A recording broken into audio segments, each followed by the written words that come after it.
Hi, this is Charting Man Dan of TheChartGuys.com, home of technical analysis education. Click the link for a free week trial, no credit card required, and gain access to our multiple live broadcasts daily, community chat room, educational videos, nightly watch lists, and more. Invest in your education and future and join the community today.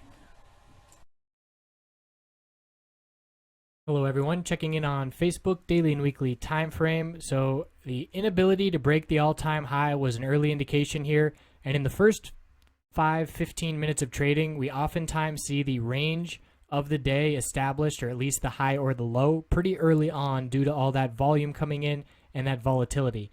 So when we saw 122.10 as the high of the day and then some pullback, that right there is a top fishing entry, and I call it top fishing because you make your bearish entry and you get a stop loss just above the all-time high. So 122.30 could have been your stop loss, and then you would have had a really nice bearish entry. So I like those plays, bottom fishing and top fishing plays, because the risk to reward is so favorable. The risk would have been, let's say, 30 to 50 cents, depending on your bearish entry, and the reward you could still be holding now because your stop loss would never have been triggered.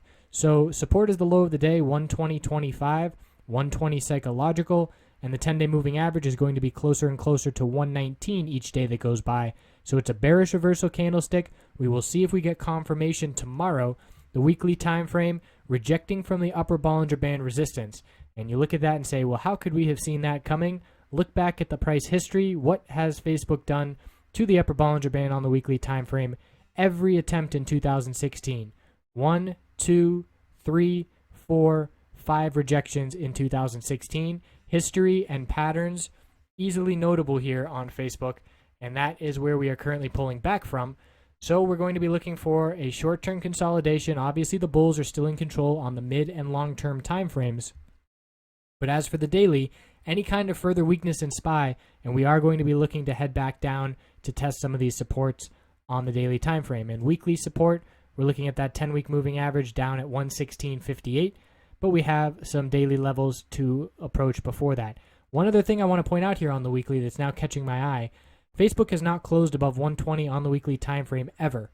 So we have 1, 2, 3, 4, 5 weeks in a row here back in May and June rejecting from 120. If we lose 61 cents or more tomorrow, it's going to be another rejection, and that's going to be a little bit concerning for the bulls. So they really want to close above that 120 psychological level. We will check back in and see if they can do it. Thanks for watching. Have a fantastic night.